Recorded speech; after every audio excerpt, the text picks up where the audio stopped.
Hello everyone, we are doing our chapter Dissolution of Partnership Firm.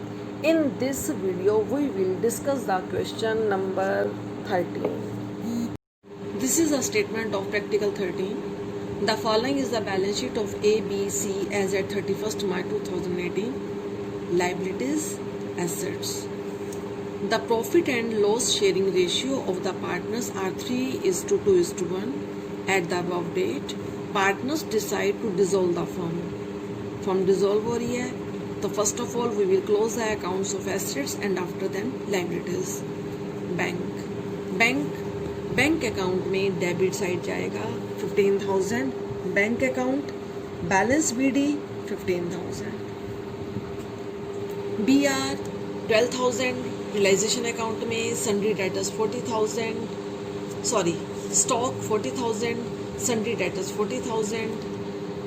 Provision realisation account की credit side ही. Land and building 50,000. Furniture 10,000. Typewriter 7,000 and investment 30,000. ये सारी assets realisation account के debit side जाएंगी to sundry assets. BR, stock, sundry debtors, land and building, furniture, typewriter and investment. और इस प्रकार इसका टोटल 1,89,000. और जो डेटर्स का प्रोविजन था वो रियलाइजेशन अकाउंट की क्रेडिट साइड ही ट्रांसफर करेंगे. अब लाइबिलिटीज अकाउंट को क्लोज करेंगे तो सन्ड्री लाइबिलिटीज. क्रेडिटर्स स्टेटमेंट में गिवन है 30,000. मिसिज एज लोन आउटसाइडर है 20,000 रियलाइजेशन में ट्रांसफर करेंगे. Outstanding salary 8,000. उसके बाद नेक्स्ट पॉइंट है investment fluctuation fund. Investment fluctuation fund asset से related fund transfer to the credit side of realisation account. Reconstitution में तो ये हम अमाउंट डिस्ट्रीब्यूट करते थे, लेकिन डिसोल्यूशन में इसका ट्रीटमेंट थोड़ा सा डिफर है. अदर लाइबिलिटीज, ये लाइबिलिटी नहीं है, एसेट से रिलेटेड फंड है. तो एसेट से रिलेटेड फंड भी हमने कहाँ ट्रांसफर करने हैं? रियलाइजेशन अकाउंट की क्रेडिट साइड. तो बाय इन्वेस्टमेंट फ्लक्चुएशन फंड 10,000. उसके बाद रिजर्व कहाँ जाएगा? PCA में. और कैपिटल अकाउंट के बैलेंसेस भी कहाँ जाएंगे? PCA में. देखो किस टाइप से, ऐसे. बैलेंस BD 60,000, 40,000, 20,000 और रिजर्व 12,000. हम इनकी रेशियो के अकॉर्डिंग डिस्ट्रीब्यूट कर देंगे 3:2:1 में 6, 4 एंड 2. अब देखो adjustment. Bills receivable were realised at a discount of 5%. कहते हैं BR 5% डिस्काउंट पे रियलाइज हुए हैं, यानी कि 5% लेस पे रियलाइज हुए हैं. तो हमने ये बताना है कितना अमाउंट आया है. तो BR हमारे 12,000 के हैं, 5% लेस.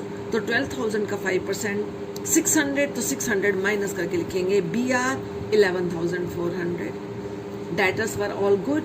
कहता है डेटर्स सारे गुड हैं, यानी कि डेटर्स हमारे 40,000 के हैं. सारा अमाउंट रियलाइज हो गया है तो debtors 40,000. Stock realise 32,000. Amount given है एज इट इज लिख देंगे. Land and building realise at 40% higher than book value. तो लैंड एंड बिल्डिंग 50,000 की है, ये 40% अबव पे रियलाइज हुई है. तो 50,000 का 40% पहले कैलकुलेट करेंगे. तो 50,000 का 40% 20,000. तो 20,000 अब इसके अंदर ऐड कर देंगे, यानी कि लैंड एंड बिल्डिंग से हमें 70,000 रियलाइज्ड हुआ है.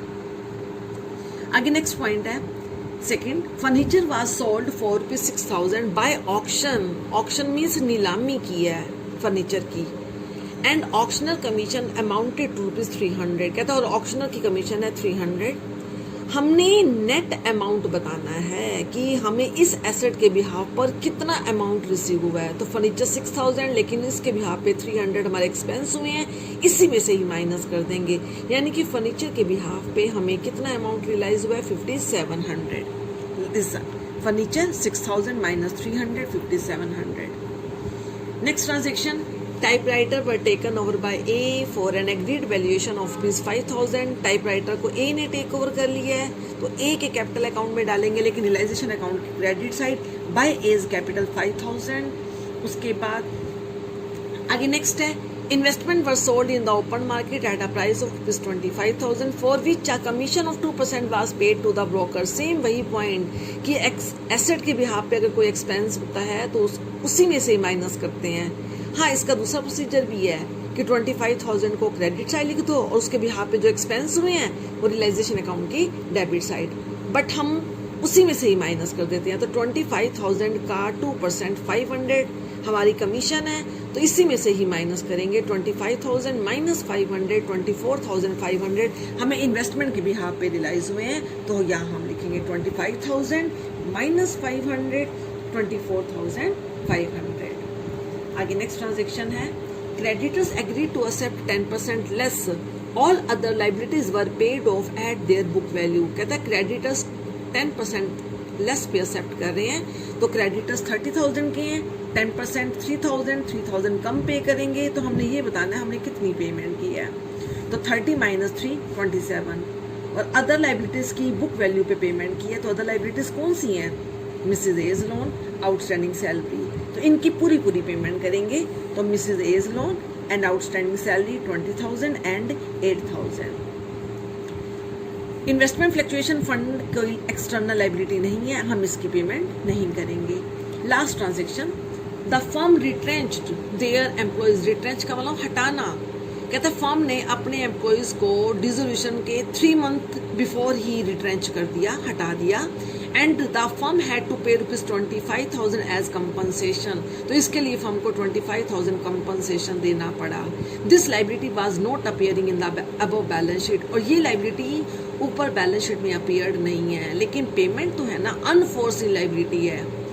तो एडजस्टमेंट के अंदर कोई भी लाइबिलिटी की पेमेंट हो तो रियलाइजेशन अकाउंट की डेबिट साइड, कोई अनरिकॉर्डेड एसेट रिकवर हो तो वो realisation account credit side.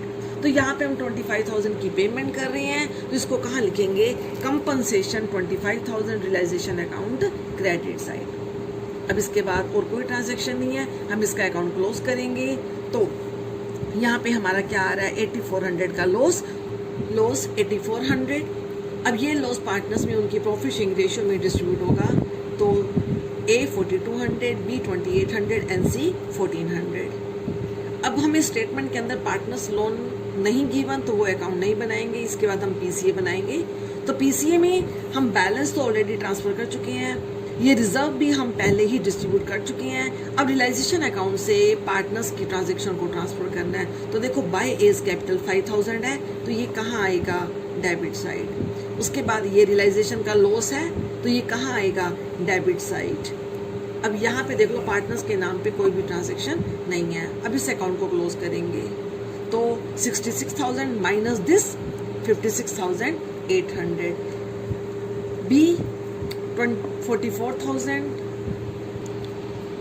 B 44,000 2800 41,200 और C का 22,000 माइनस 1,400 20,600। इस प्रकार हमने ये A को, ये B को, ये C को फाइनल पेमेंट कर दिया है। अब लास्ट में हमारा बनेगा बैंक अकाउंट। बैंक अकाउंट में बैलेंस हम ऑलरेडी बैलेंस शीट में से ट्रांसफर कर चुके हैं। अब रियलाइजेशन अकाउंट से बैंक की सारी ट्रांजेक्शन को ट्रांसफर करेंगे। तो देखो बाय बैंक 1,83,600, तो ये कहाँ आएगा? Debit side. टू बैंक 80,000 कहाँ जाएगा? Credit side. बाय वाली आइटम 2 में और 2 वाली आइटम्स को बाय में।